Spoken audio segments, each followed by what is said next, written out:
Dokter bicara kanker. Sahabat liputan6.com, saya Dr. Indra Ananda Aman, spesialis bedah saraf di program Dokter Bicara Kanker.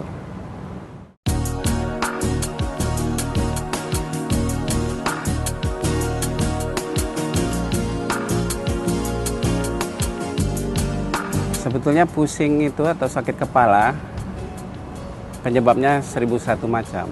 Tetapi yang perlu diperhatikan adalah kalau pusingnya itu berkelanjutan, kemudian bertambah berat, terutama di pagi hari, lalu kadang-kadang muntah yang tidak bisa dijelaskan sebabnya apa, maka kita harus berhati-hati. Jangan-jangan ada sesuatu di kepala kita. Dan sakit kepala itu bisa bermacam-macam bentuknya, seperti ada yang berdenyut, ada yang seperti tertusuk-tusuk, ada yang terasa kepalanya berat, atau disertai dengan mual, muntah, kemudian mata berkunang-kunang. Maka kalau itu berkelanjutan harus hati-hati dan sebaiknya konsultasi dengan dokter agar diperiksa lebih lanjut.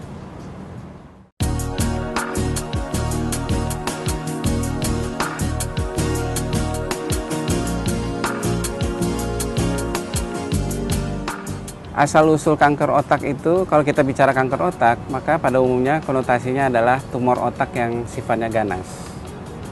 Nah, tumor otak yang sifatnya ganas itu adalah tumbuhnya cepat, kemudian berasal dari sel-sel penunjang otak, dan melakukan perusakan di jaringan sekitarnya gitu.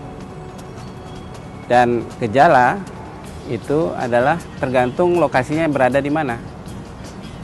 Misalnya kalau di depan, di pusat pola pikir, maka pola pikirnya bisa terganggu, atau pusat bicaranya terganggu, atau dia menekan saraf mata, makanya matanya juga bisa kabur, atau misalnya di pusat pergerakan kaki sama tangan misalnya, bisa terjadi kelumpuhan. Nah, ini sangat tergantung dari lokasi. Dan sekali lagi, kanker otak atau tumor otak yang ganas itu sifatnya destruktif, tumbuhnya cepat.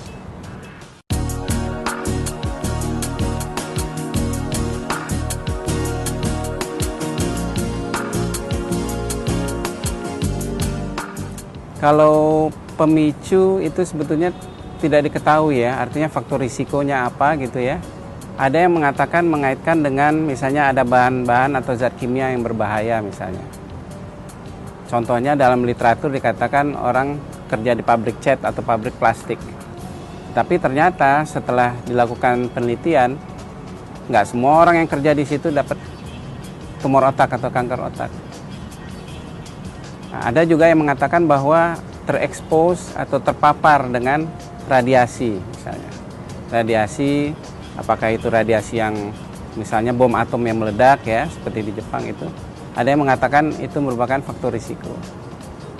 Lalu umur juga dikatakan merupakan risiko, di mana untuk jenis-jenis tumor otak pada orang dewasa, makin berumur dia makin sering muncul. Sedangkan untuk anak-anak ada juga tumor-tumor otak tertentu yang hanya tumbuh pada anak.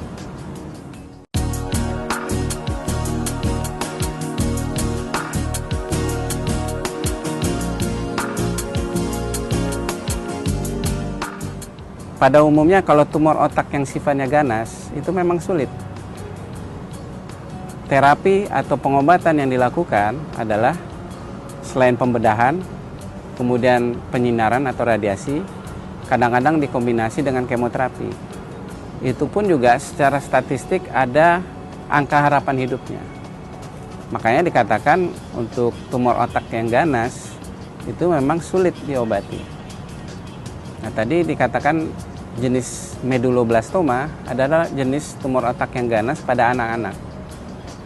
Dan ini pun juga sering terjadi kekambuhan. Walaupun setelah dioperasi bersih, kemudian dilakukan penyinaran, angka kekambuhannya juga cukup tinggi. Makanya dikatakan bahwa tumor otak yang ganas itu sulit diobati.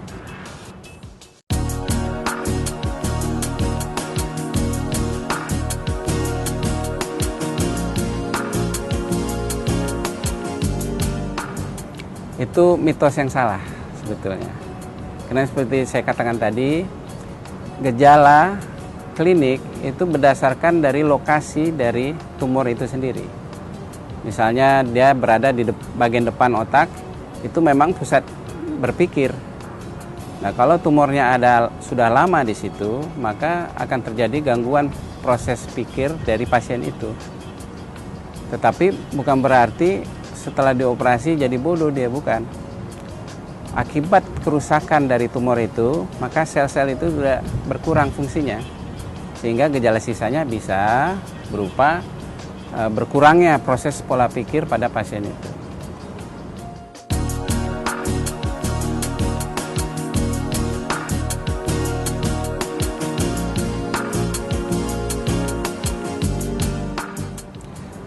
Sampai saat ini pencegahan belum ada ya. Yang ada adalah diupayakan adalah deteksi dini. Seperti saya katakan tadi, pada pasien-pasien atau orang-orang yang berada di tempat yang berisiko, maka mungkin ada baiknya untuk dilakukan pemeriksaan-pemeriksaan.